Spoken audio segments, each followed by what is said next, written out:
Hey, over the weekend, Paula over at Plunder released some videos. She is so talented at getting public records. It's kind of her thing. I mean, she's probably the best on YouTube at it. I fancy myself somebody who can do it, but she does a great job. Anyway, she got sallyport and booking video from the Vinton County Jail. At least I think it's the Vinton County Jail. Pretty sure it's a Vinton County Jail, along with some documents, booking documents, and stuff like that for the Siders family, which include G1, the elder Gary Siders, Christina Siders, G2, Gary Siders the younger, and Elizabeth Siders. And one of the things that I noticed with my keen observational skills as a seasoned amateur was that Elizabeth was unshackled and it looked like everybody else was. Even, we'll look at it, but even G1 looked like he was shackled before he was put into the wheelchair. Christina had handcuffs, and then G2, man, he had like the whole thing, the belt around the waist connected to the wrist shackles. He had the ankle shackles, the whole thing. And it made me wonder, like, why?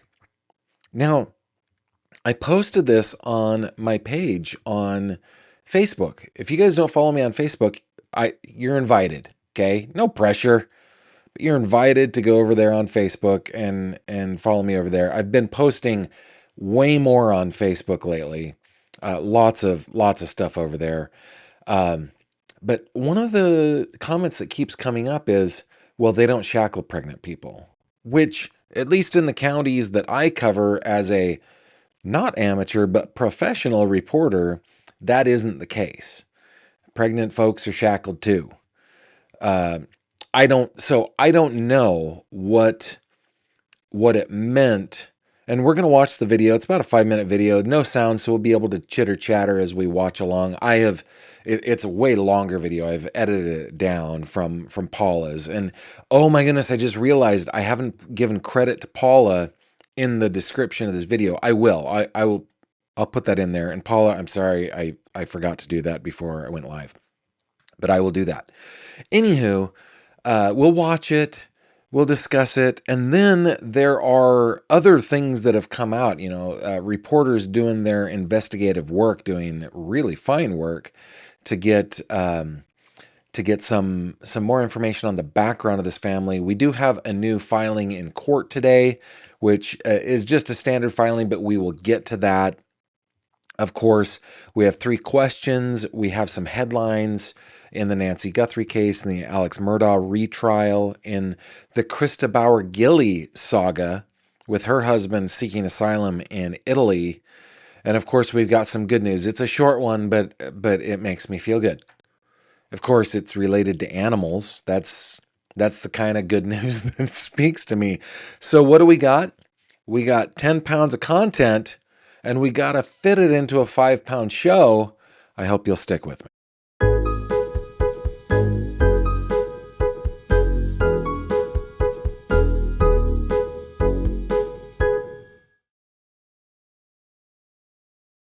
This video contains mature themes and discussions intended only for adult audiences.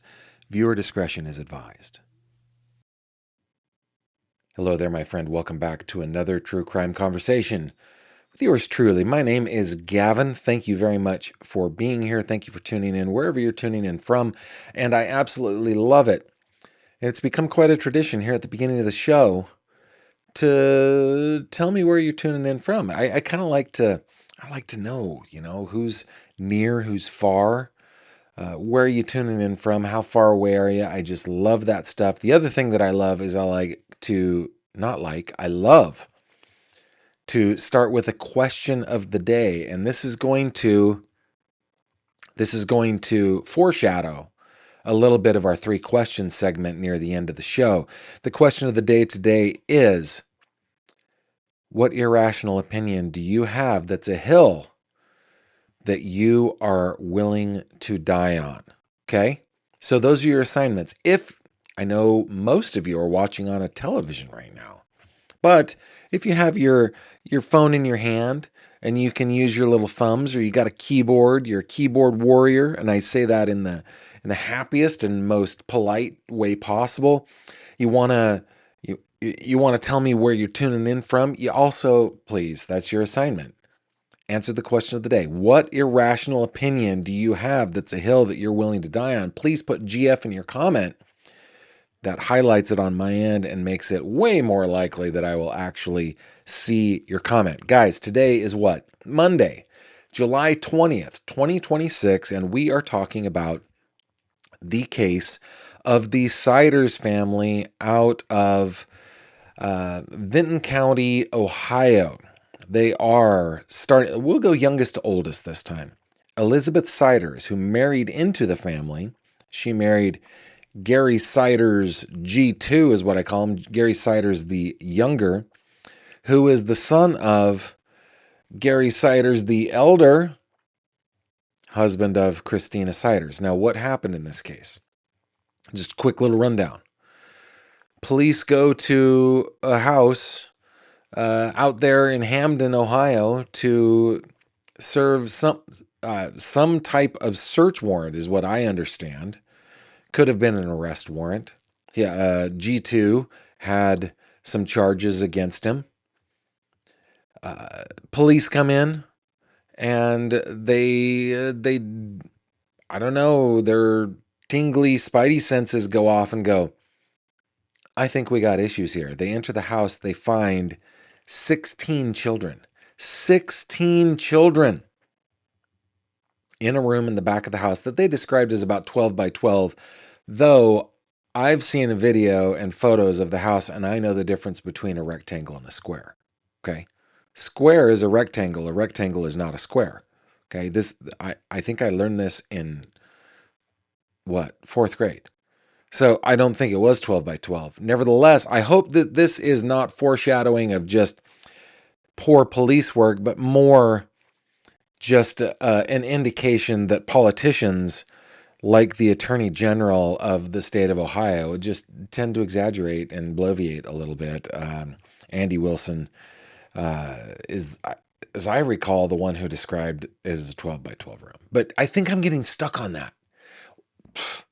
Maybe Javi, am I stuck on this? Is this something I just need to get past? Javi says yes. So, anywho, they are in this little disgusting room. Let me see if I can bring up pictures of the inside of the house. This isn't the room, but this is the inside of the house. Oh, it's so gross. Oh my goodness, it's so gross. I don't remember this actually being part of the room, but New York Post says it is. But anyway, it's just so bad, this house. And we've all seen the photos of it all boarded up now, but people have been trespassing. They have been taking drones over there. They've been taking pictures. It's been a zoo. Anyway, these kids were taken away. They were taken away by the state. Hopefully they are in safe, loving, caring, clean environments, while the 4 adults in the house are facing charges. Now, so far, one of those adults, Gary Siders the elder, has been released on his own recognizance. He had apparently some medical issues that the county of Vinton did not want to foot the bill for. And so he is out on his own recognizance. Where he is, I do not know. The rest of them, at least according to the court records that I viewed earlier today, still are in the Huskow, right? So, hey, here's a little bit of a tangent. We got to do this.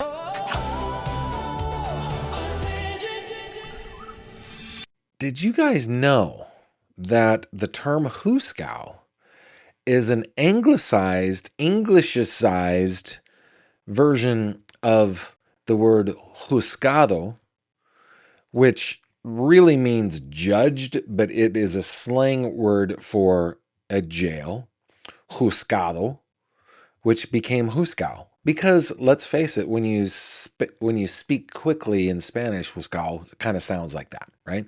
So it's the Huskow. Yeah, anyway, so the rest of them are in the old that was an unnecessary tangent, but really, Javi, are there any necessary tangents? Is that something that maybe we ought to consider taking out in post? What's that now? It's live. Okay, I got it. No post. All right, let's go check to see what you guys are saying in the old live chat. Rooney, Miss Chivos Dragon checking in from Central Texas. It is good to see you. Susan Coulange, is that I'm trying to fancify your name, I think, a little bit too much. Says, please see Mississippi Gulf Coast News 13-hour delay from July 12th explains the jurisdiction problem that caused a delayed search for Nolan Wells. Okay, I will check that out. Queen of the American Lakes, Jenny is checking in with us. Good to see you again. Thank you very much. Is it possible Elizabeth contacted law enforcement for help and that's why she has special treatment here? I don't know. I don't know. I mean, if she did, then awesome. But why would I don't know. I don't know. I don't know. Kevin Myers, have you seen the new police report that said there was drugs involved with at least G2? I have not seen it. Hold on. Let's pause the regularly scheduled program. Gary Sider's drugs police report. Let me see what I can find here.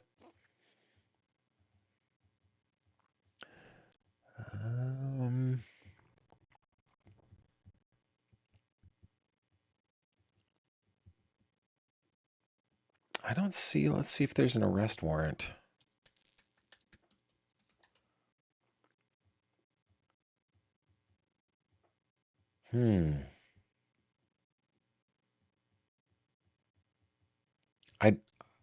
I don't see anything yet. So maybe if you would head on over to gavinfish.com. Let me bring it up on the screen so you can see it. If you're on a desktop, you will see this little icon right here that looks like an envelope. If you're on mobile, there's like a little hamburger menu that you can open up. You'll see the icon. If you click on that, you can use this form to send in any information. I would love it if you would do that. And thank you very much for that lead. I don't see it yet, but what did I do? Just a Google search for about 2 seconds. Let's see. Happy Monday. God bless you all from California. Ingrid, it's good to see you. One of my childhood friends, in fact, my late childhood friend named Ingrid, called her Ingy. She was the best. Welcome from Waco, Texas. Glad you're here. Seattle, Washington, checking in. North, I'm guessing Alabama, checking in. Hamilton, Ohio. Big Sky, Montana. Sandwich, Illinois. Ohio is in the house. Charleston, South Carolina. Glad you're here. Lake Harding, Georgia. Art like you mean it, said Gavin. The sequel to Disney's Cinderella was better than the first. Oh, that is your hot take. That is the hill that you are willing to die on. Interesting. Interesting. Wow. I don't think I ever saw Cinderella 2. Okay, Michigan checking in. Clarksville, Tennessee. Willow Cougar saying, I don't have an irrational opinion. All of Willow Cougar's opinions are rational, folks.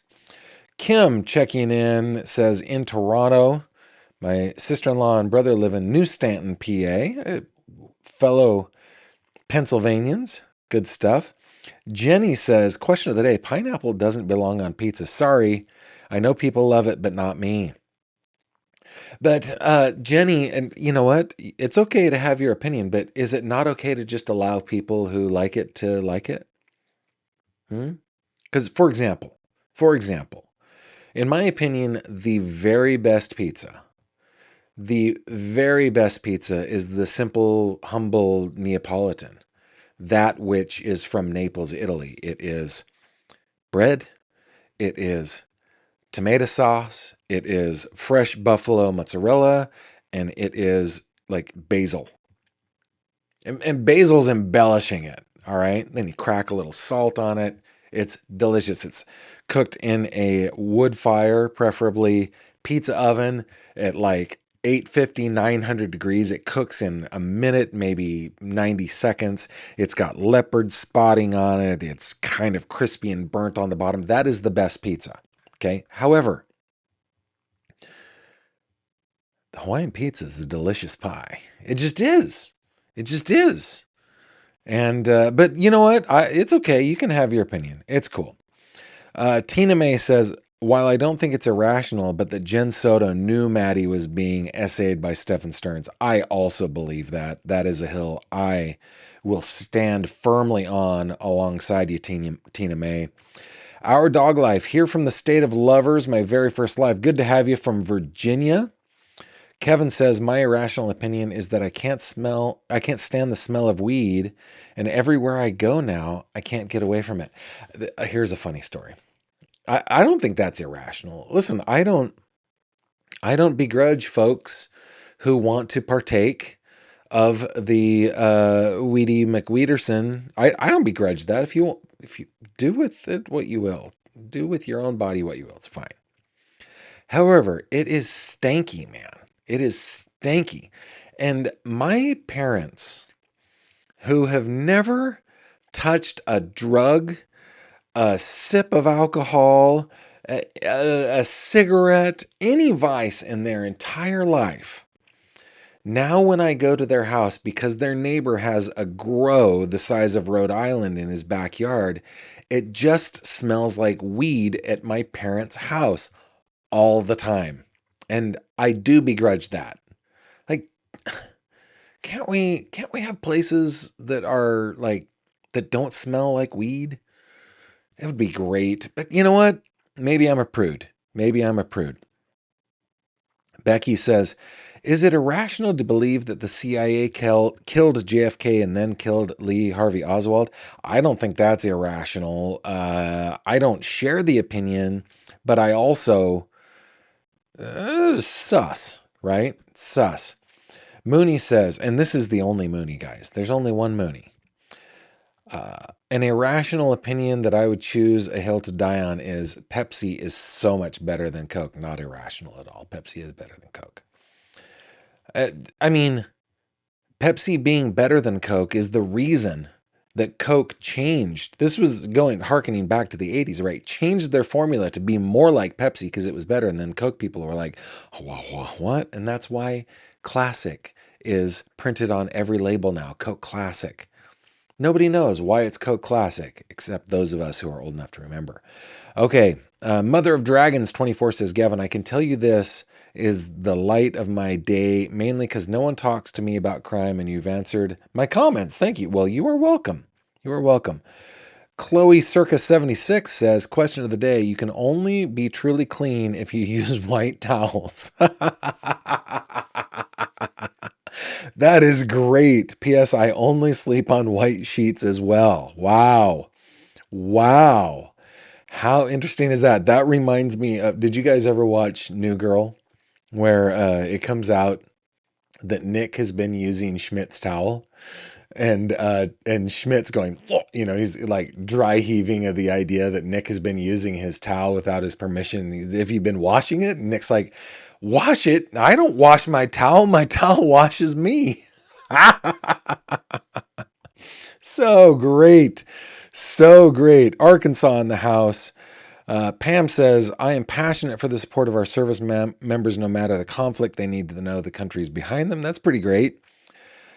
Paige says, haven't caught a lot live in quite a while. I'm excited. I'm glad you are here.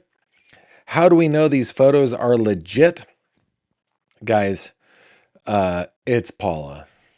Okay, it's Paula at Plunder. She not only did she release these videos, but she released a whole bunch of documents as well. The video of them coming in the sallyport, the video of them being booked, it came directly from the sheriff's department. There's the more likely thing is usually the truth, right? In order to fake videos that are like an hour long, do you know how much AI processing power you'd have to have? It's crazy. Mischievous Dragon says the grossest room must be the real basement with the HVAC unit. Yeah, I noticed that as well. That room looks like the basement. The pipes running along the ceiling may be the clue. Diane, hello. Good to see you. Mother Dragons, wanted to let you know if my comments are a bit off, as in late, I'm playing with my son while watching, listening. Well, good for you. Have fun.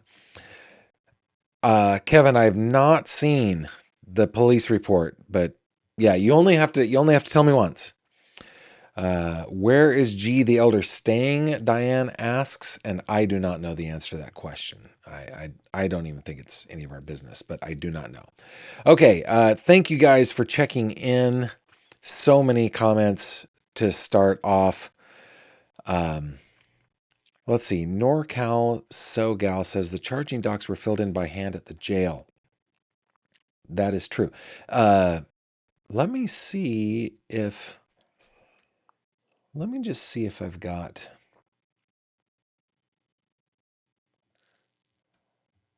Let me just go through this here real quick. See if there's a affidavit of probable cause. I do have this file from Paula.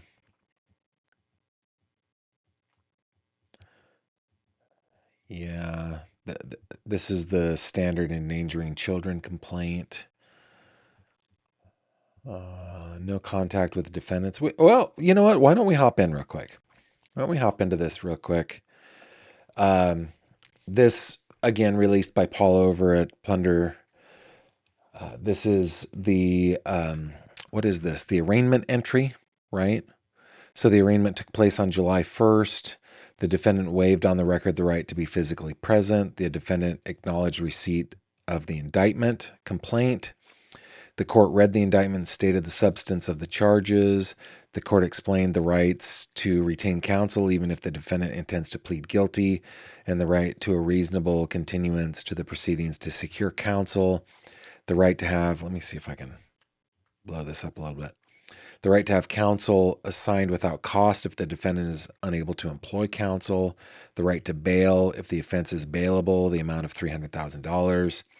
Condition 1, be a law-abiding citizen. 2, keep the court informed of any address and telephone number changes. 3, appear at all court hearings. 4, appear before the sheriff of Vinton County, Ohio within 24 hours to submit to fingerprinting and a DNA procedure. Also, no contact with co-defendants or alleged victims. GPS if released. Right to trial by jury by the court, or by jury or by the court. Need make no statement at any point in the proceeding, but any statement made can and may be used against the defendant. The court explained the following possible pleas: guilty, not guilty by reason of insanity, must be in writing, no contest.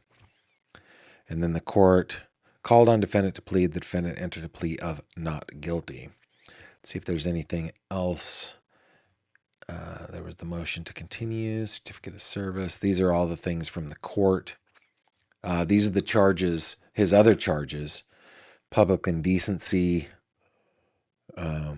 which look like fourth-degree misdemeanors, 4 of them. Looks like he's facing $250 in fines plus court costs, less than or equal to 30 days in jail and probation, $5,000 cash surety. Let's see if there's a vacate warrant. I just want to see if there's any video arraignment form. This is, again, the same complaint that has... Oh, no, this is the public indecency complaint. Request for warrant on the... Okay. June 30th. Okay, I think this answers the question as to why they were there. They had a warrant for the public indecency charges. I think that is the reason. Here we go. The bailiff of the Vinton County Court, greetings. You are hereby commanded to take the body of Gary Siders and have him or her before the court forthwith to answer to the state of Ohio charged with public indecency, public indecency, public indecency, public indecency, and of this writ to make legal service in due return, given under my hand seal of the said court, June 30th, 2026. So I think that answers the question as to why they were at the house. I think it was. This is the personal identifiers. Let's see if there's anything else that we could take a look at here that's not just kind of boilerplate? I think that's it. So, I mean, we got a little bit of information. I think the main question that we've answered is why were they at the house on June 30th in the first place? And I think this answers the question. And special thanks to Paula over at Plunder, which I will link in the description down below, for releasing this information. And I will look through the other documents as well. I know that there's Gary Sr. Let's see. Well, I think I'm going to call him Senior and Junior now. That's a hill that I've been dying on. I might need to get over that. Let's see if Gary Siders Sr. has anything. This one's significantly shorter. I might as well bring this up. That's the order modifying bond, which we've seen. The original 17 child endangerment charges, which turned out to be 16. This is the warrant on July 1, basically. They were arrested. Again, the arraignment entry looks about the same. Again, no contact with co-defendants or alleged victims. GPS if released, which he was. This is the complaint which we have looked at before. It of course protects the identities of the victims, but doesn't have like a affidavit of probable cause. So, and that's the end of that document. So not much there. Okay, let me hop into the other stuff that I'd prepared for you guys. I think, let's start with what has happened in court.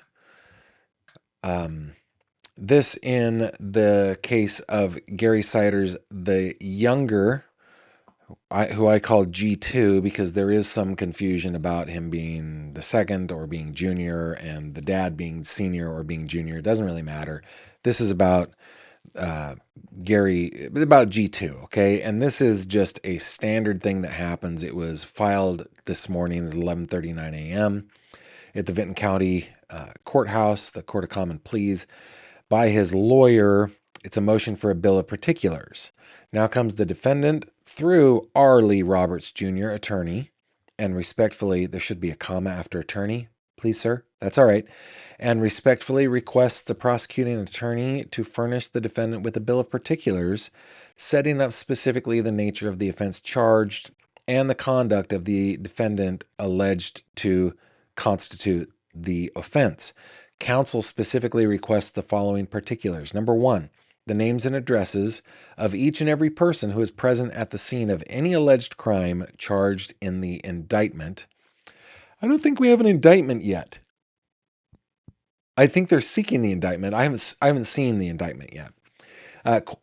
Particular number 2, the precise manner in which the crime charged in the indictment, which we haven't seen yet, is alleged to have been committed by defendant, Gary II.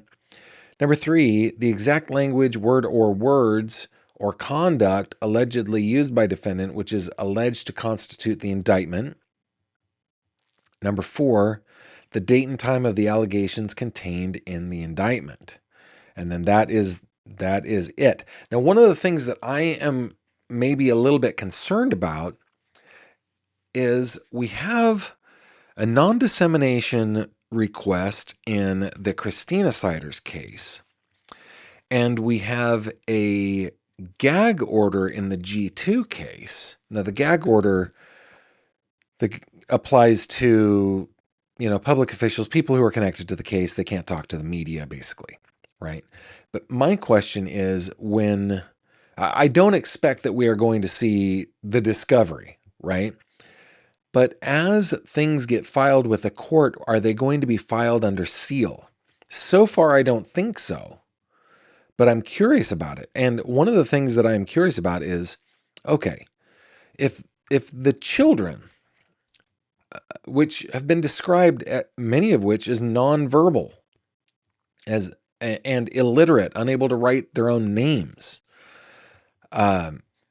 if they have been described that way and police just found them in the conditions in which they found them, is that the basis for the 16 counts? Or have they spoken to the children? Have they gathered more information? I'm sure the answer is yes, but have they got more granular with what they can charge these four adults with? I dangled a participle there. I apologize to the participle police, but the what are the particulars which are being requested here now? How many incidents are they able to document through witness testimony, which would be through the witness of 16 juveniles, many of which are too young to be able to speak, many of which are described as nonverbal, one of which is a legal adult but is being treated as a juvenile because of learning disabilities, or what would, maybe not learning disabilities, but progress disabilities or growth disabilities. I'm having a hard time thinking of the word right now, but anyway, like, what are the specifics that they're going to be able to charge the adults with? I dangled that participle again. Dang it. Wanda, do you know anybody who's like a grammarian that could have some? I obviously need to be coached. Javi? No, these are things that I know. These are things I know. I can do better. I can do better. Okay, so that I want to share that with you. That was filed with the court today. I'm hoping that means that we are going to be getting a few more pieces of information as they get filed with the court.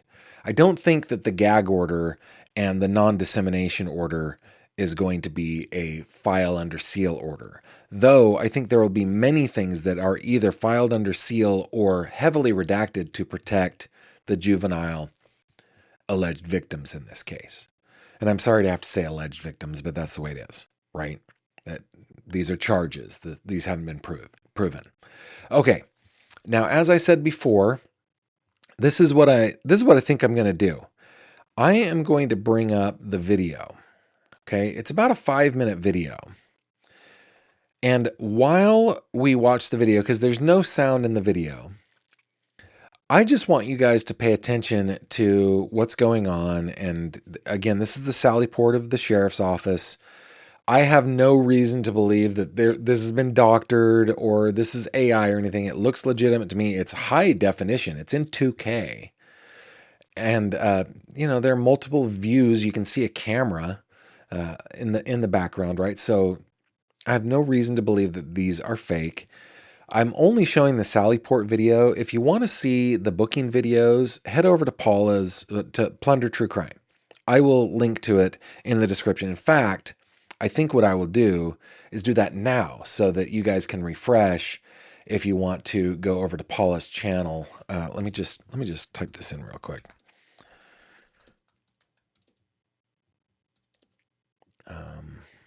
Plunder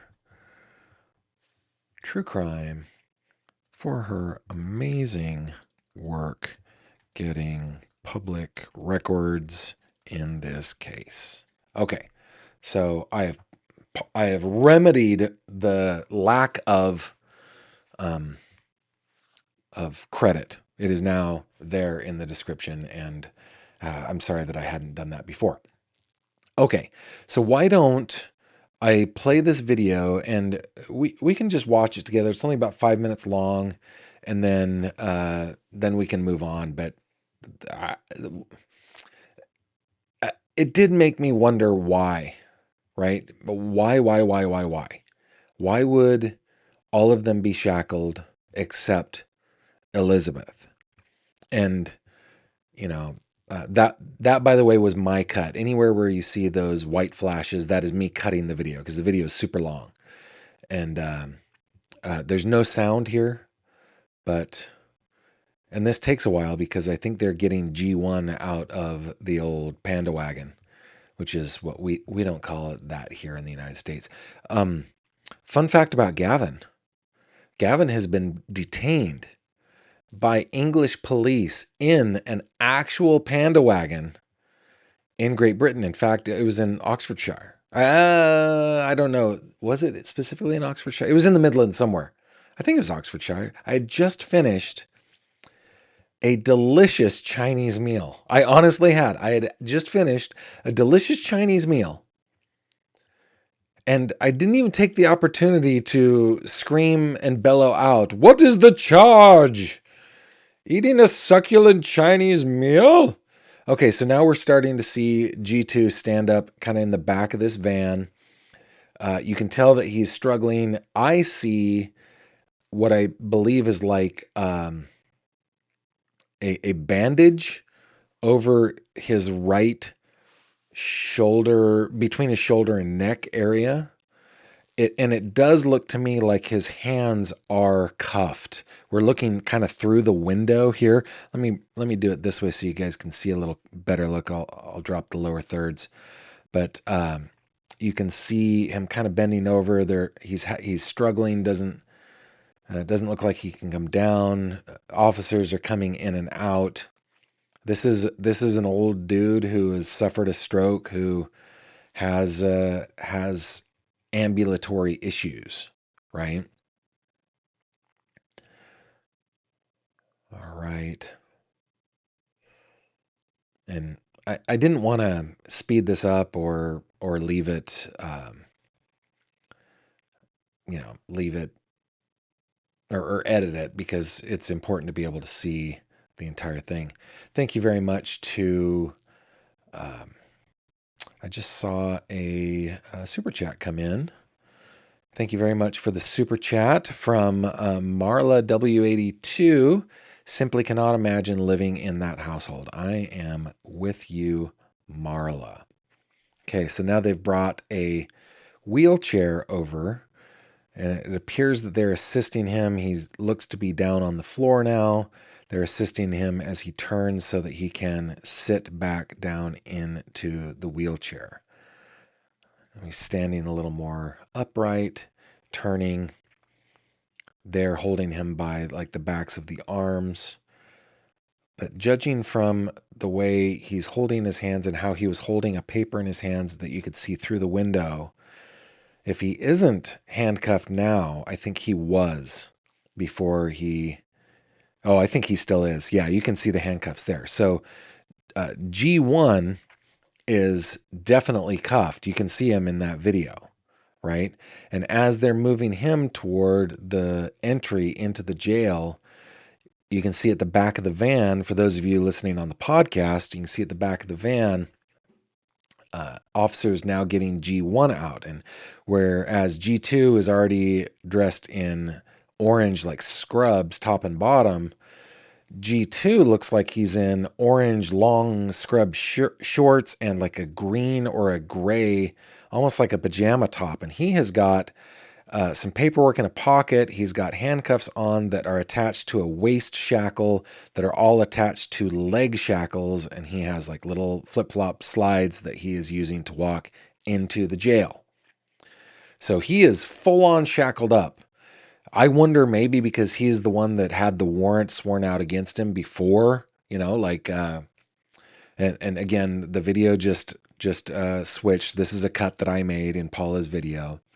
And now we're looking, we can't see, but on the other side of the van, we can see a little bit of movement. And now we're seeing Christina Siders handcuffed. It does not look like she has any waist or ankle shackles. She's holding paperwork, but she does have waist shackles. Let me just pause this here for a second. I want to go back. Let me just go back. So she's dressed in street clothing.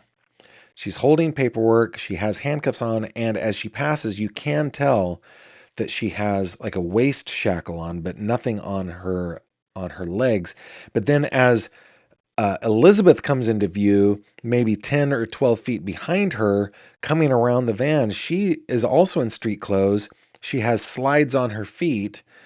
She is holding paperwork, but she has no cuffs, nothing on her wrists, nothing on her waist, nothing on her ankles. And the only, I mean, it would not surprise me. Obviously, I'm moving back here a little bit. It would not surprise me, obviously, if she were pregnant. She has delivered 18 babies in 17 years. So it wouldn't surprise me if she were pregnant. I just don't know that she is, and I don't know the reason why she is not shackled. With her clothing being loose fitting, she's wearing like a pink t-shirt, a print tee with dark, loose fitting, almost like pajama style pants or sweatpants. She's wearing slides herself. She's holding paperwork. Is it possible that she's pregnant? Does she look like she's pregnant as she's passing? I possibly. I would say possibly. But I don't know, and it makes me wonder. Let's just back that up one more time. We're going to watch this whole thing again as Christina comes around the corner. We can see the silver hair of the jailer holding her by the back of the arm as she comes around the back of the van. The gloved hand holding the back of her arm. She is cuffed and shackled around the waist. And then unlike Christina, Elizabeth is not being manhandled. She's not being held by the back of the arm. She is, there is a jailer or a sheriff's deputy with gloved hands standing near her, walking alongside her, stopping when she has to slide her slide back on her foot, but she's not touching her. She's just kind of like doing the whole, yeah, I'll put my hand on your back to kind of guide you in, but she never touches her, kind of a thing. So, is she pregnant? Let me go back to it. I think I don't know, but I think the likelihood, I mean, she's had 18 babies in 17 years. I think likely she is pregnant, but what does that mean? That they treat her differently? They don't shackle her, they don't give her cuffs? I don't know the answer to that. Meanwhile, back at the Hall of Justice, I did see another super chat come in. Thank you very much to Devo Mama. The sisters from the Carolinas checking in. We love you, Uncle Gavin. Glad you're here. Thank you very much for checking in, and thank you so much for that super chat. So, yeah, that's the video. Now, go to Paula, to Plunder True Crimes channel, and you will be able to see more video. Okay? And like, again, it's Paula. She has amazing talent and a long track record of getting public records. She does such a great job. Shout out to her for her great work. And yeah, just go check out her channel because she has videos of after they walked in that door. They did an oral cavity search. They did like a pat down on all of them. And then, so in like a little entryway right off of the sallyport, it looks like to me anyway. And then there are further videos where they are being booked in. They're seated in plastic chairs in front of like a desk with a couple of officers behind it being booked in. So go check that out on Paula's channel, and then join us over in the tank on Facebook. Easiest way to get to the tank is again on my website. Click on the little fishy icon and come on over here, and you'll see that we are talking about. Here is from Elizabeth Jones from Hillbilly Crime has posted.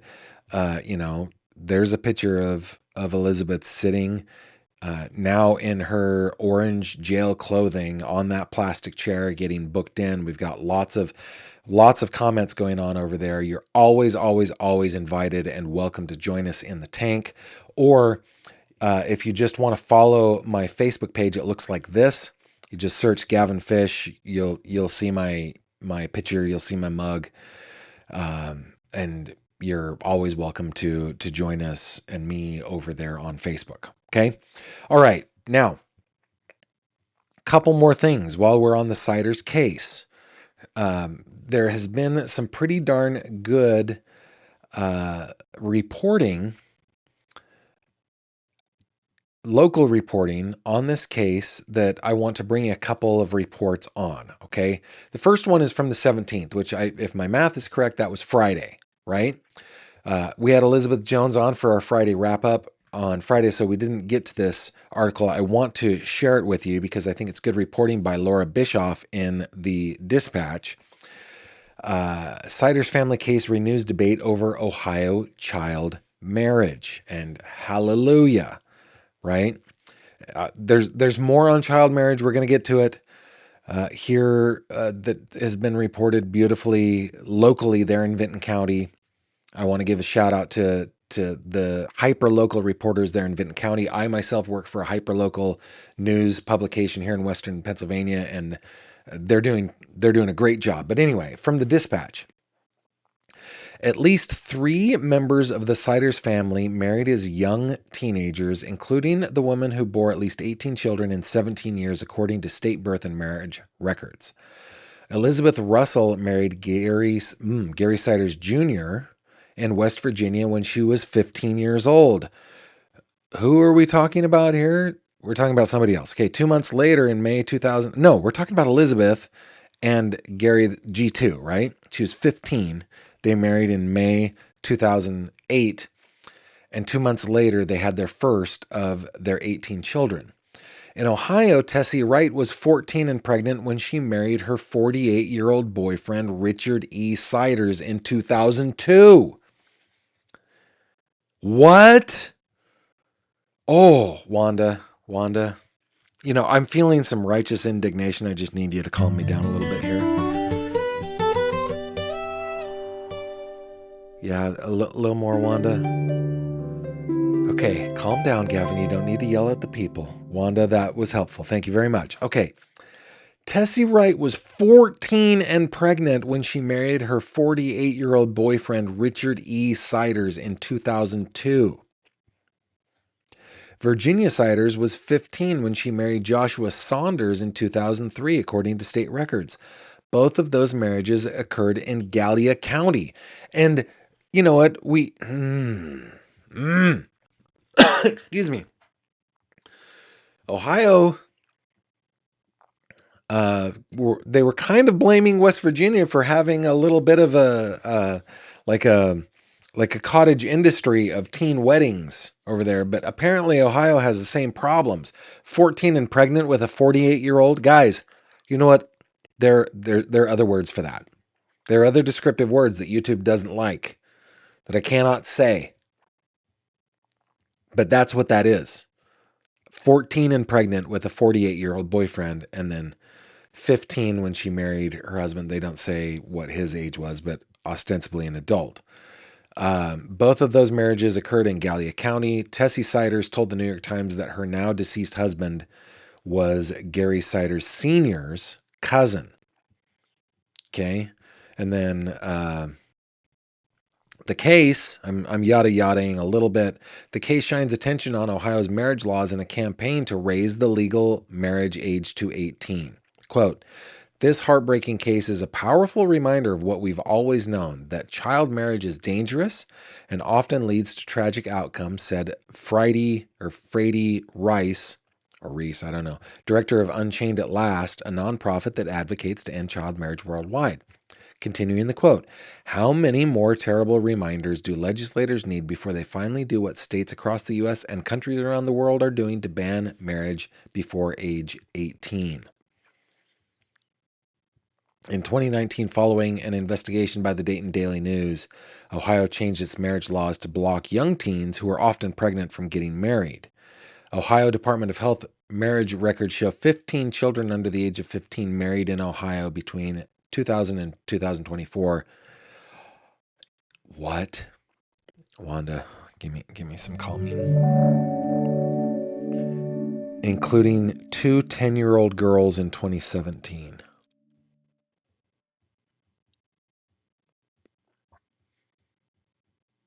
Oh my goodness. Oh my goodness.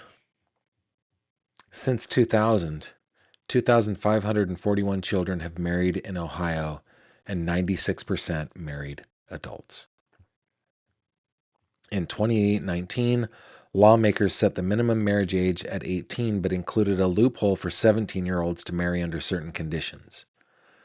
Earlier this year, state senators Bill Blessing and Bill DeMora pushed a bill to eliminate the loophole. The legislation stalled after some Republican senators quietly opposed it. Despite this, Blessing is convinced his bill will pass the legislature by December. He said the Vinton County case illustrates that child marriage has real consequences and is not a relic of a bygone era. Wow. Ohio Attorney General Andy Wilson, who is helping investigate and prosecute the Siders case, said minors should not be allowed to marry. Yeah. We don't allow kids to vote. We don't allow them to buy cigarettes or alcohol. He said, very generally, I can say I'm not for young kids getting married. Very generally, I would say, very specifically, I can say I'm not for young kids getting married. 2 10-year-olds, guys? 2 10-year-olds? Help me out, Wanda. It's like my blood is boiling. This is helping me, Wanda. Yes, your soothing music is causing my head to not explode tonight. Thank you very much. Guys, what other states in the United States allow 10-year-olds to get married, 15-year-olds to get married to adults? Oh my goodness. Oh my goodness. Wow. Okay. Moving to the hyperlocal news coverage of the case. Focus, and guys, again, hats off to the hyperlocal guys and gals over at the Vinton Jackson Courier for covering some really good on the ground local stuff. This written by Mike Sinux, I guess, July 18th. Headline reads, "This is a single family cult.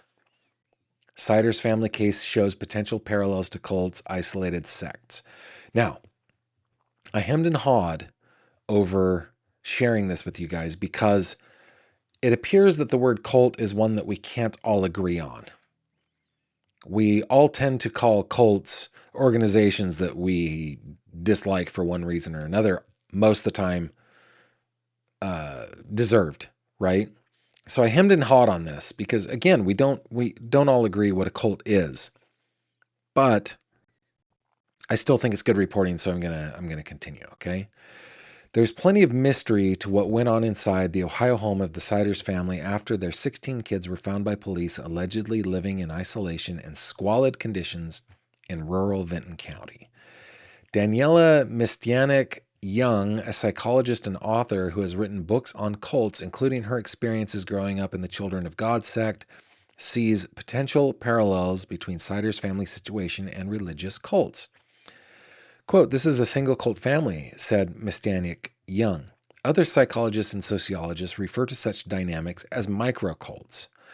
Their systems are, and I'm bringing this up because of the controlling nature, right? Have you guys, I don't know how many documentaries I've watched on this, but did you guys watch the Nexium docuseries? Is that what it's called? Nexium? Now I'm blanking. I think it was. Is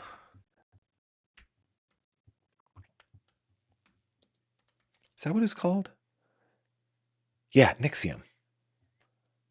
The whole Keith Raniere thing. Yes. It was. Okay. The amount of control that can be wielded over people who are otherwise perfectly capable of rational thought, but for some reason have been sucked in.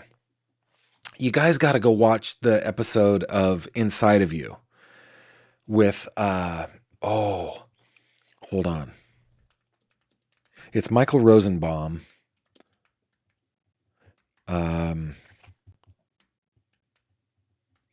And his guest is Allison Mack. Had to look that up. Allison Mack was an actor that Michael Rosenbaum worked with on Smallville. And she, I think, bravely came forward and did like an hour-long interview with Rosenbaum about her experience inside Nixium. And like she was the ringleader of some of the horrible things that they did. This is my opinion, just having watched this. So anyway, the reason I'm bringing this up is who's in control in this house? Who is in control in this house that caused this family to behave this way? And is it a micro cult, or is it just poverty? Is it drug use? Is it mental illness? Is it the other things that we've talked about? Or could it be what we're saying here by Ms. Messianic Young, that this might be a cult? Okay, continuing. Their systems aren't necessarily built around religious, spiritual, or socio-political dynamics. Instead, they are focused on a family unit and centered on a family member or members. Quote, the motivation can often just be power. Cults are always about exploitation, said Messianic Young, who also previously served as an intelligence officer in the U.S. military. Us versus them. Family cults or micro-cults can have some of the same social dynamics of larger religious cults. Tracy King, a clinical and forensic psychologist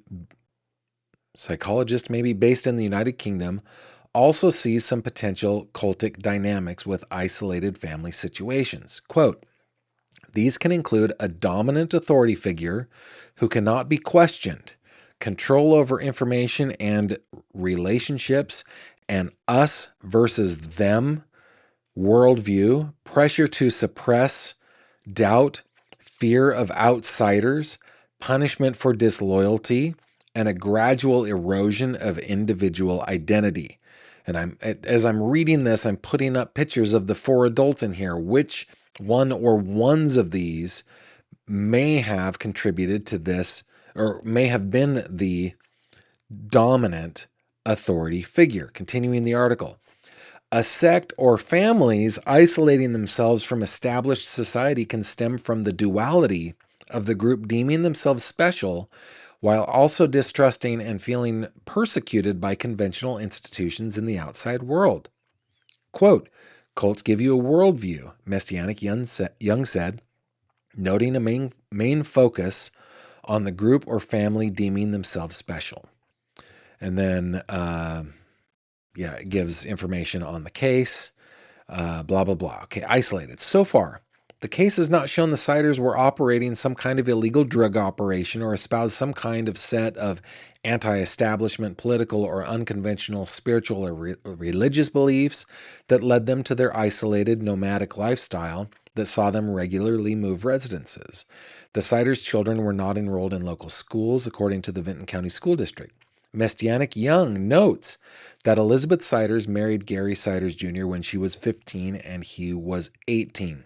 Birth records show Elizabeth Siders gave birth to children at Ohio hospitals in 2008, 9, 11, 12, 13, 14, 16, 17, 19, 20, 22, 24, and 25, according to the Columbus Dispatch.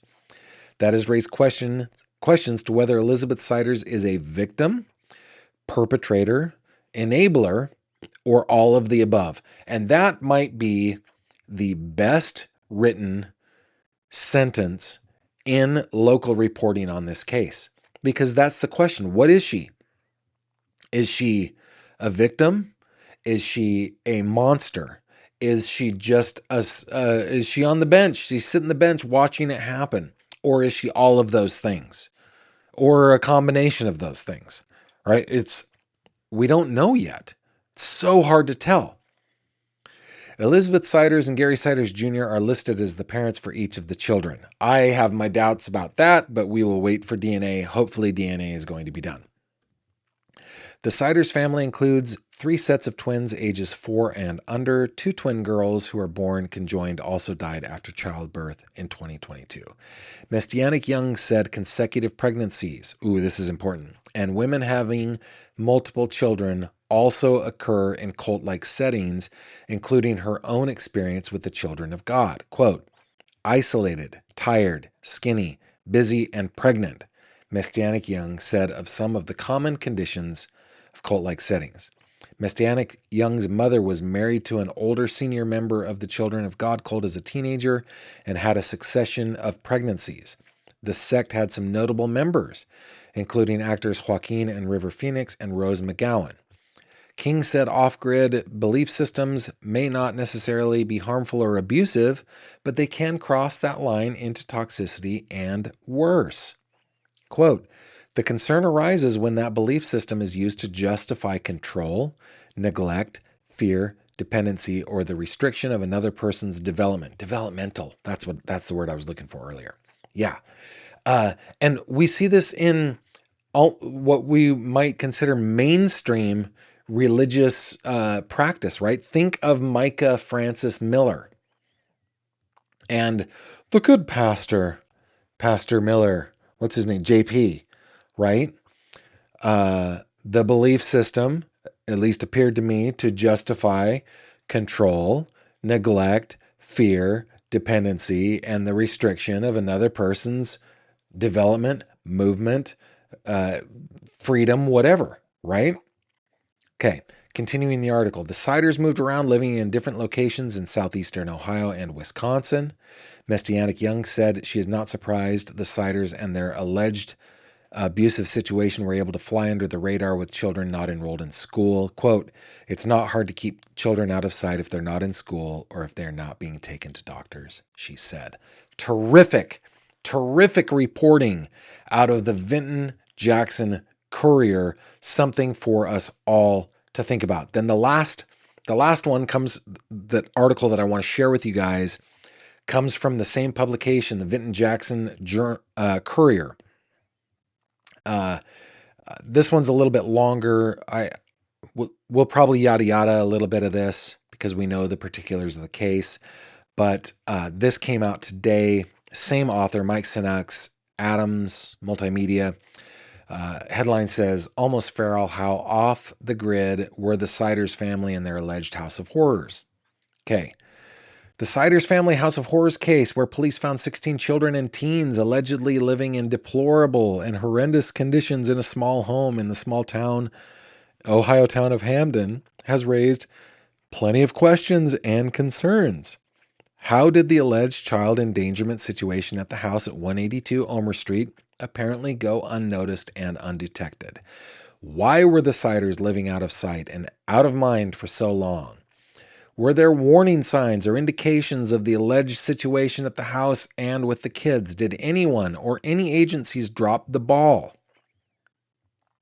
The Ohio cases resulted in the arrests, blah, blah, blah. They each face these counts, blah, blah, blah. Okay. Quote, it's pretty devastating, said John Delatorre, a Texas-based psychologist with Revolution Forensic and Consultation Services, PLLC. The Arizona-based firm specializes in forensic and criminal psychology, including competency evaluations. And that was one of the questions that I was asking earlier. How are they gathering more information? I'd imagine through these evaluations and interviews. Continuing the quote of Mr. Delatorre, we don't generally see something like this. There's just so many victims in a case like this. It's all sort of concentrated on one family. Then it talks about how the kids ranged in age from 18 months to 18 years. It talks about them getting married when she was 15, he was 18, pregnant, all of her life. Oh my goodness. All that. Okay, under the radar. The case has shocked the local community, prompting searches for clues to what really happened in the House of Horrors. Hamden has a population of 732 people, according to census figures cited by World Population Review. It's a small country town in one of Ohio's least populated areas. The grandparents and Gary Siders Jr. were sometimes seen in small town, which has a smattering of stores. Of course, it has a Dollar General because every poor town in America has a Dollar General. An employee at the local Dollar General. I didn't read ahead, I promise. An employee at the local Dollar General did notice children occasionally with the family, according to WSYX TV. The employee told the Columbus television station that the Siders' children she saw in the store were noticeably thin and sometimes kept their hair over their faces. Quote, I don't think they necessarily flew under the radar. I don't know what people knew what to do about it. That's from Delatorre, right? Tracy King, a clinical and forensic psychologist in Britain, has been examining the Siders case. She said it's not always easy for neighbors and others to come forward to report their concerns, I think is what they meant to say there. Quote, there are also situations where neighbors, relatives, or other members of the public sense that something is wrong but hesitate to act. This is where we need to learn something, guys. We got to be better at this. They may fear making a false accusation, appearing judgmental, or interfering in a family's private life. They may tell themselves that the family is simply eccentric, strict, or different. They may assume that someone else has already raised concerns. Of course, we know that they were able to, they weren't in school. We'll yada yada that a little bit. We know about the gag order. We know about the almost feral quip from Andy Wilson, the Ohio Attorney General. And let's see, hard to navigate. Okay, Delatorre said, beyond not wanting to be seen as making false accusations, it is not easy to spot these kinds of situations. I'm being careful because of YouTube. It's hard for your brain to navigate, he said. Messianic Young agrees, noting that in smaller and rural communities, there can be respect for privacy, especially when it comes to residences and property. Quote, it's just hard. People don't want to intervene because they don't want to be accused of taking someone's culture wrong or blowing something out of proportion. That's Messianic Young. She also said it can be hard to comprehend the propensity for some people to mistreat, hurt, and abuse others, including the most vulnerable and their own children and relatives. That, I think, my friends, is absolutely true. I harp on this on the channel, maybe not enough, especially when it comes to female victims of male perpetrators, trying to help my sisters understand the absolute propensity to violence that every single man has, no matter how docile he appears on the surface. It is part of our nature. That human nature doesn't change. There is deep within every man a dangerous animal that can do violent things. But beyond that, also, like Messianic Young said here, it's hard to comprehend the propensity for some people to mistreat, hurt, and abuse others, including the most vulnerable and their own children and relatives. It's just hard to imagine sometimes. Quote, regular people tend to think there's a limit to which parents will mistreat their own children, and there just is not, she said. What a reminder for all of us to be on the lookout and to change our, we got to be better. We got to be better at reporting this stuff, guys. Just got to be better at it. It's just so hard. Let me go over to your comments, and I'm so sorry. It's going to refresh, and I'm going to miss out on a lot of comments that you guys wanted me to see. So let's just start here. Just Ducky with the question of the hour. How can a 14-year-old be pregnant by a 48-year-old and that's not SA or CA? Thank you. How indeed? How? No idea. No idea. Horiputor. I don't know. It says, Gavin, this is some Game of Thrones level content. It is. Terry Trial Watcher says, Gavin, the document you read said Elizabeth was not pregnant at time of arrest. Also, Elizabeth's mom was married at 15. Thank you. Thank you. I didn't see that in the doc. Okay. All right. I got you. Melissa says, my father's mother was 11 when she married my father's dad was 26. Happened in Tennessee. Diva Mama Wanda is talented. Wanda is so talented. Wanda, help a Gavin out. Let's calm down again. Oh, Wanda. Pulling out the Fender Rhodes. The Rhodes is one of my favorite instruments. Wanda's the best. Horipitor says this gets worse and worse the more we learn about it. It sure does. Also, this is exactly what my dad put me through. Why does a girl sort of look like Grima from Lords of the Rings? Oh, I'm sorry that your dad put you through that. My goodness. Devo Mama says, I just don't think we'll know for a while. The story will eventually unravel, but not quickly. Agreed. And we're going to enter the eerie silent phase of this. Gary 2 booking documents say he was under the influence of something. Ah, hold on. Hold on. Oh, I closed it. Give me a second. Let's see if I can find it. Give me just a second while I look through here.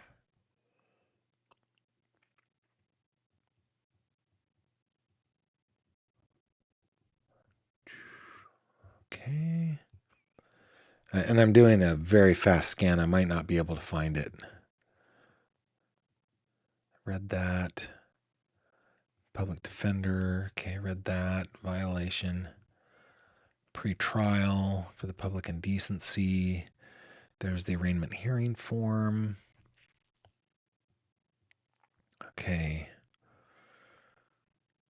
I don't see it there. That's the sheriff's return. Guys, I should be showing you what I'm looking at here.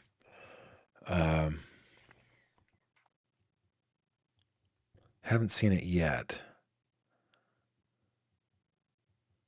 This is a document that I know I've read here.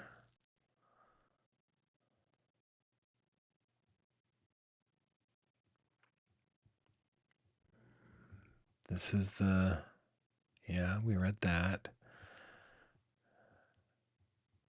Unable, so he's indigent, so we got that. Motion to continue. Doesn't have it in there. Preliminary hearing, July 23rd. Okay. Public indecency charges, right to bail. Okay, doesn't see it. That doesn't say it there.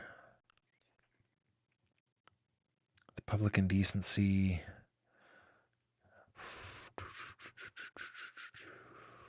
I don't see it in there. I don't see it there. This warrant, let's see. That's just the warrant.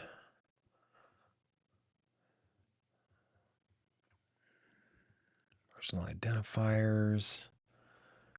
Yeah, not in there. Okay, how about this form? This is the financial disclosure form. I don't think it'll be on that. That's his signature, by the way. I mean, he does not look literate to me at all.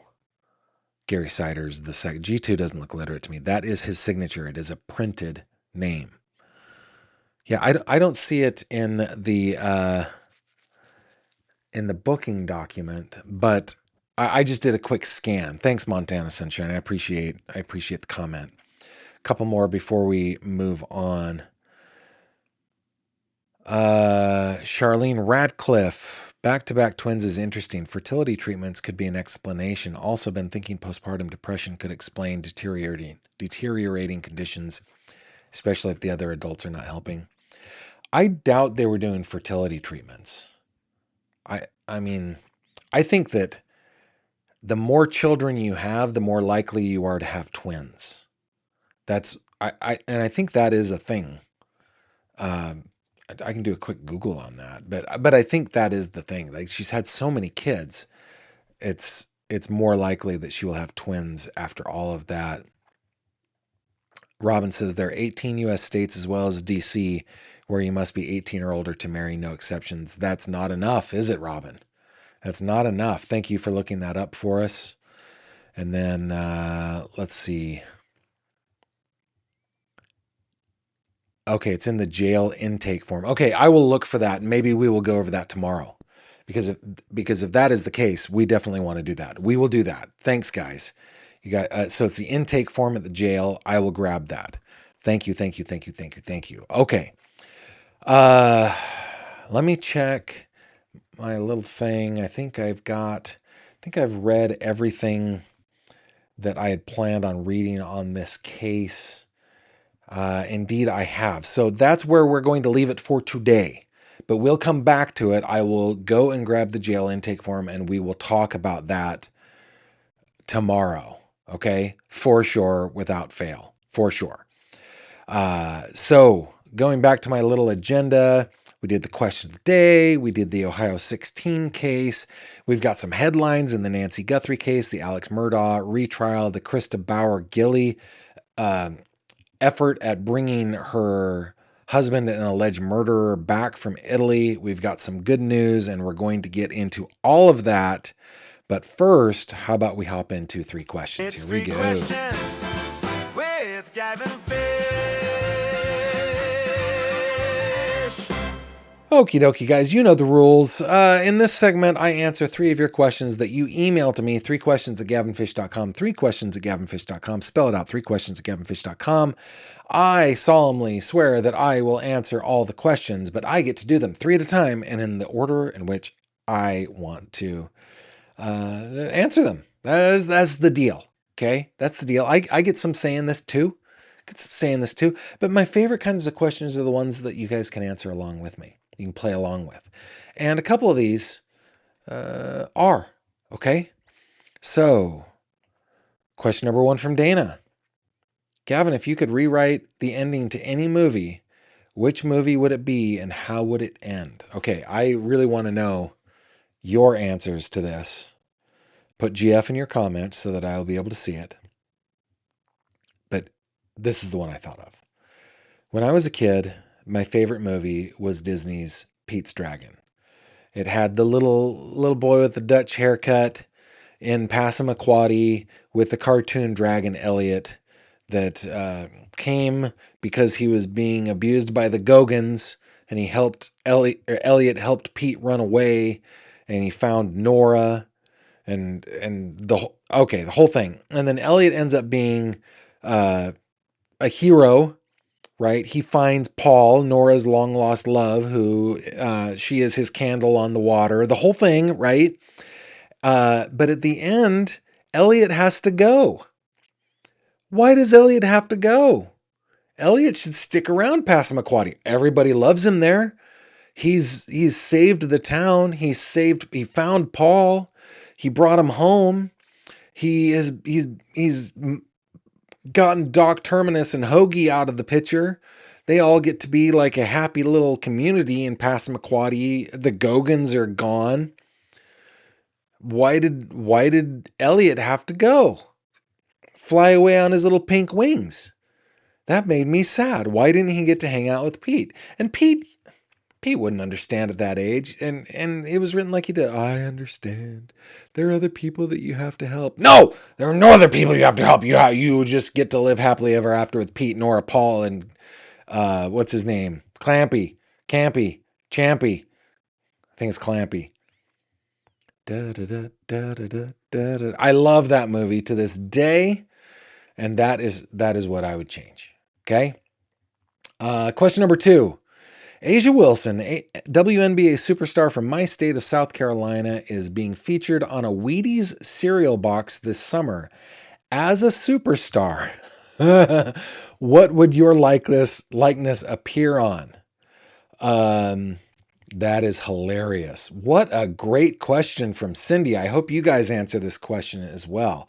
So Asia Wilson is going to be on a Wheaties box. Man, I have not had a bowl of Wheaties. Whew. I don't think I've had a bowl of Wheaties since I was a teenager. Kind of sounds delicious now that you mention it. I wouldn't mind a bowl of Wheaties right now. Of course, we can't have them in our house because they're made of wheat, which contains gluten, and we have a daughter with celiac, so we have a safe home. I think I would be on a little Great Value brand sugar-free strawberry Jell-O package.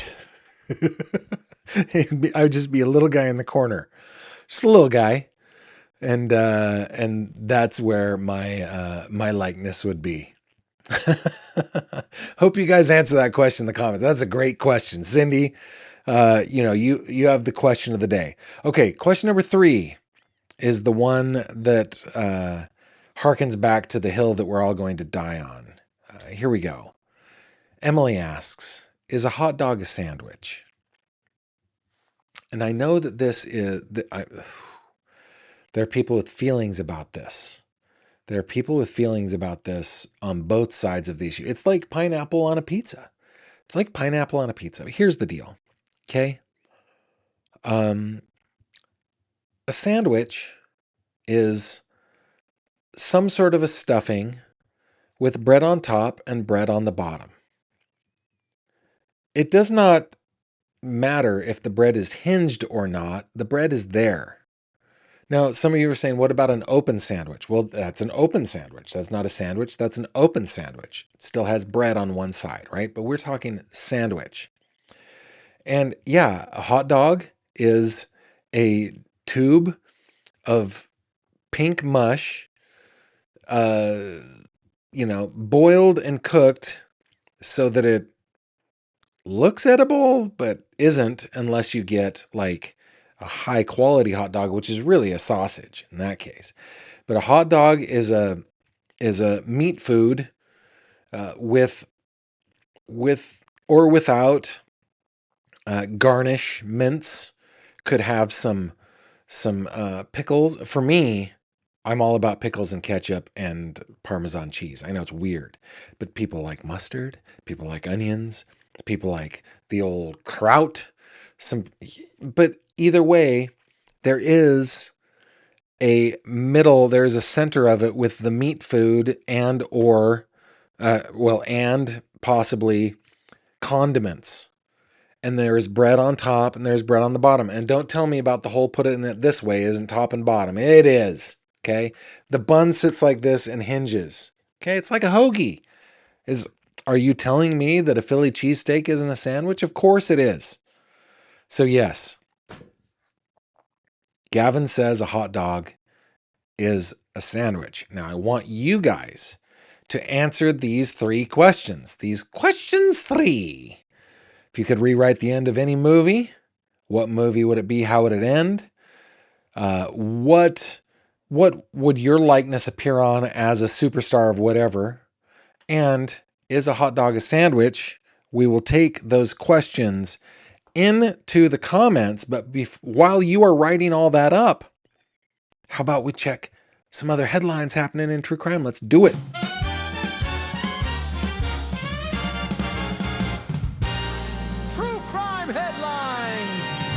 Okie dokie. I have got a couple of headlines that I want to bring to you guys very quickly. This one in the Alex. No. Let's do Alex second. This one in the Nancy Guthrie case from Michelle Stein, published on Yahoo, citing our favorite retired FBI agent, Jen Coffindaffer. Retired FBI agent issues bold call to action to find body. Nancy Guthrie is still missing. On July 17th, former FBI Special Agent Jennifer Coffindaffer, who has been closely following Nancy's case on her February 1 abduction in Tucson, Arizona, took to X to share what she believes investigators should do next. Thelma Gaston. If you don't know about Thelma Gaston, oh my goodness. Actually, go to my page, my Facebook page, and read about Thelma Gaston. Thelma Gaston / Nancy Guthrie, she began the post, which featured side-by-side photos of the two women. Thelma was a millionaire who went missing 40 years ago when she was 80 years old. Her remains were finally found near Sugarloaf Mountain in a desolate area. She was murdered by her paramour, Lawrence Remsen, who received life for killing her. Gaston's remains were only recently identified thanks to advanced DNA testing after she went missing in 1981. Coffindaffer then declared, "This is exactly why searches need to be conducted for Nancy. Unless they know where she is, search that desert." And of course, this wasn't the first time that Jen has spoken out. She has called for updated billboards, and Jen's on top of it, okay? But she's right. She's absolutely right. Okay, moving on to Alex Murdaugh. Alex Murdaugh still owes over $1 million in state taxes, records show. This according to WIS-TV, Dateline, Columbia, South Carolina. Alex Murdaugh still owes over $1 million in state taxes, according to new data from the South Carolina Department of Revenue. The Department of Revenue's latest list of top delinquent taxpayers, published July 16th, Murdaugh owes the fourth largest amount of any individual taxpayer in the state at $1,630,201.02. The department posts its list of top delinquent taxpayers each fiscal quarter. The address listed with Murdaugh's information list is notably the same P.O. box as his former law firm. Yeah, South Carolina wouldn't hold your breath that he is going to be paying that. Okay, and lastly, before we get to good news, this in the Krista Bauer-Gilly case, the Italian court blocks Lee Gilly's extradition for now over DP concerns. This on Click to Houston by Bryce Newbery. Dateline Turin. The Court of Appeal in Turin, Italy has for now blocked the U.S. government's request to extradite Harris County capital murder suspect Lee Gilly over concerns about the death penalty, according to Italian court records obtained by KPRC2. The new records come after a hearing in Turin last week, as the Italian judges are now asking the U.S. government for additional guarantees to protect Gilly from the DP. In a sworn declaration to support the extradition request prepared by the U.S. Department of Justice and Harris County DA's office, prosecutors noted the penalty for capital murder in Texas is the DP or life without parole, according to records, and the DA's office indicated it had not sought the DP, so if convicted, Gilly would receive an automatic life without parole sentence. So Italy is going, not good enough. Not good enough. You need to solemnly swear, cross your heart, and hope to die that the DP will not be on the table. That is what they're asking them to do. Now, the last headline that I want to share with you guys is from our good news segment. Wanda, take it away. Good news ringing warm and clear, bringing smiles from ear to ear. Happy stories bright and true, make the whole world shine anew. Oh my goodness, Wanda. I'm sorry, I sang over you. That's not cool. Wanda's the bass in that group, but it's just so snappy. It's just so snappy, Wanda. It's good stuff. Okay, you guys ready for this? You guys know I love a good animal story. I love a good happy ending. Okay? This from ABC7 in New York, but it comes to us from the San Francisco Bay, near my old stomping grounds. I'm a Northern California kid. Here we go. Small dog missing since 4th of July, rescued by Menlo Park Fire in San Francisco Bay. What? Look at that little guy. That poor little guy being followed around by seagulls. Okay, Dateline, Menlo Park, California.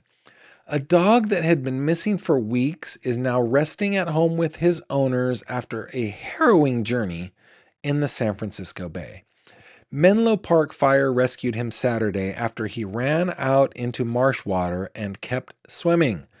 Officials say he was even harassed by seagulls. The crew located the dog with a drone and was able to pull him from the water. SPCA then reunited the pup with the owners, who had lost him on the 4th of July. Oh, I'm so happy. This reminds me of the dog that went missing but was celebrating at the World Cup. This guy wasn't celebrating so much. He was going for a swim in the bay. Probably not the best place to be swimming. And I'm glad that he is reunited with his family. And guys, those are our headlines.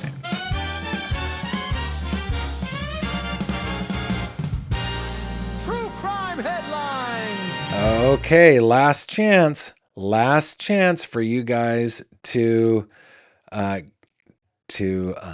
what am I saying? For your input here, right? Okay, Melissa's saying, great chat. Yep, we have the best chat, the classiest chat on YouTube, thanks to Autumn, Mooney, and Robin, our intrepid and amazing moderators. Solo Angel Mom says, I loved that movie so much, Gavin. Oh, yeah, it's because it's the best movie. And I had the album with the read-along book. You can read along with me in your book. You'll know it's time to turn the page when you hear this. Beep. I had that one. I wore that record out. Oh, Kevin says, Gavin, the Green Mile, John Coffey lives. Oh, yes. Yes, I am with you on that one. That one is tough. Mooney says, I'd rewrite the ending to Old Yeller. Old Yeller would live. Yeah, why did Yeller, who had given so much to Alice and Travis and the whole family, have, have to be shot to death in this crazy snuff film? Not cool. I agree with you, Mooney. I agree. Kevin says, Gavin, you would appear on a jar of pickles, of course. Yeah, but I don't eat as many pickles as I do Jello. I love Jello, guys. I love it. It's horrible. Oh, this is a good one, Jenny. I would change the ending to My Girl. That movie still makes me cry every time I watch it. I can't watch it. I watched it one time and bawled my eyes out. Just bawled my eyes out, knowing, hey, this is fiction, man. It's going to be okay. Oh, I can't watch it. Can't watch it. Melissa says she would be on a jar of strawberry jam. Very nice. Robin says a hot dog bun can be a mini hoagie sandwich. And yeah. Kevin Meyer says a cheese coney is a sandwich. A hot dog must be too. Okay, good. You guys know what's up. Bob Foudy saying, look at Mr. Moneybags who say hot dogs aren't edible.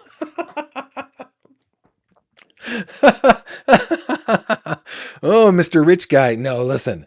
I grew up with the mac and cheese with hot dogs in it, guys. Listen. I know there is no, I would rather starve than eat the standard pink paste wiener. Like, nope. Why was it, I ask, that while I was born into a loving family, why was it that the adults got to have the Wranglers while the rest of us had to have this pink paste like shoved into a tube? That is gross. No, I want Nathan's. I want good stuff. That's funny.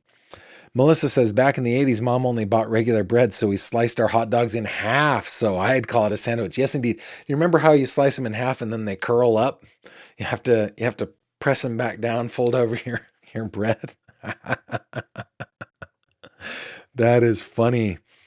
Let's see. NorCal SoGal says, can you please cover Sebastian Rogers again, please, in light of the new lawsuits? I will look it up. Maybe. We will see. Montana Sunshine, hot dog with taco sauce. Archangel Marici saying, for me, a hot dog is a hot dog and a sandwich is a sandwich. Oh, we have a contrarian here. Maybe unpopular, but we don't ask for hot dogs when we want sandwiches. That's true. We don't go, hey, kids, we're going to go to a barbecue and have sandwiches. And then when we get there, have hot dogs. That doesn't happen. You are right. Of course, you're right about your second sentence is not inaccurate. But Archangel, with all due respect and love and admiration, this is the truth that lies, man. You're right. We don't do that. But it still doesn't change the fact that the hot dog is a sandwich. Great comment. Oh, you guys are so hilarious. I love it. Definitely thought the animal story was going to be about Jimothy. Oh, Jimothy. I am loving Jimothy. If you guys have not seen Jimothy, you got to check him out. He's a raccoon? The question mark. He's a raccoon? It's pretty great. NorCal SoGal says, Gavin, do you like green jello with pineapple, cottage cheese, and nuts? That sounds delicious, but let me tell you, okay? Every single day, my breakfast is this. One, I do an egg white scramble, okay? Little pepper, little garlic, little onion powder, scrambled up. I don't like eggs. They're gross, but I need the protein, so I do an egg scramble. Then over here, an egg white scramble. Then over here, I do, right now it's 150 grams each of cottage cheese and plain Greek yogurt, both non-fat. In that, I add 5 grams of Jello. And it could be strawberry, it could be lime. Does not matter. I like both. I prefer strawberry, but I switched up every once in a while. Then, and I mix that up. Then into that, I add right now 50 grams of chia seeds because I need fiber, right? I'm eating all this protein. I need fiber. So I mix the chia seeds in there and it actually firms it up quite a bit. I think the combination of the Jello and the chia seeds firms it up quite a bit. And then right now I'm doing 100 grams of frozen blueberries and I put those in there. But I think I'm going to add to it either some walnuts or some oats, some like raw oats. I'm not going to mix it in because I like the oats to be raw. I like them crispy, right? Just kind of sprinkle that on there, just to add a few more calories. I mean, this is already a huge calorie meal. This is like an 800 calorie meal, but a few more good satiating calories put in there. But I do that every day, 7 days a week. I love it. And like on Sunday mornings when we go to church and there's not enough time to have lunch, or I'm sorry, breakfast, when I get home for lunch, I have that for lunch. That's just what I do. I love it. Jenny says, I still eat mac and cheese with hot dogs. All right. All right. Becky Johnson, I have not seen fried green tomatoes. She would change the end of fried green tomatoes. You know what? Another one is steel magnolias. Steel magnolias. That one. Why did that one have to break my heart? Why did that one have to break my heart? Ah. Let's see. Decent hot dogs are expensive, says Becky. I call them tube steaks. That's funny. Kevin Meyer says, what's the movie where the little boy gets killed by the bees and the girl likes her teacher? The boy lives too. Yeah, that's my girl. Little boy gets killed by the bees. I think it's my girl. Yeah. My husband and I tried to watch the movie Idiocracy per your recommendation. Sorry, we couldn't handle even half of it. Yeah, it's tough. It's a cringe comedy. It's like, it's what your body craves, right? It's funny. You would change the end of the movie The Champ with Ricky Schroeder and John Voight. Oh, that one's a heartbreaker for sure. And NorCal SoGal says that Jello combo sounds good. It is. It is. You should try it. Guys, thank you so much for spending your time with me. So glad you did. We're going to be back on the Cider's Case tomorrow. I will get that intake form. We'll go over it. I'll get those intake forms. We'll go over it. We'll get a little bit more information and continue our coverage of this case. This one's a doozy, but I think it's important that we cover it. For those of you who are watching on Spotify Premium Video, thank you very much. I have surpassed 1,000 followers on Spotify, which seems like a little thing, but it's huge. It's huge. Thank you very much for that. For those of you who are listening throughout the world on your favorite podcast platform, thank you very much for doing that. Those that are supporting me through YouTube memberships, through Super Chats, thanks so much. And through Patreon memberships, thank you, thank you, thank you. You guys are awesome. You can find me on the socials, but right now the most active one is Facebook, both in the tank and on my page. Excuse me. We're covering all sorts of awesome cases. Come and check us out there. The page is actually growing. I think I started it in 2022, and I'm gonna tell you, Elizabeth Jones has saved my life. She's changed my life. She's saved my life. She's taught me how to Facebook. And we're doing some amazing stuff over there. So come check us out over there. It's an invitation. You're always welcome. With that, I shall bid you adieu. Thank you very much for being here. And guys, I will see you on the next one. Take care.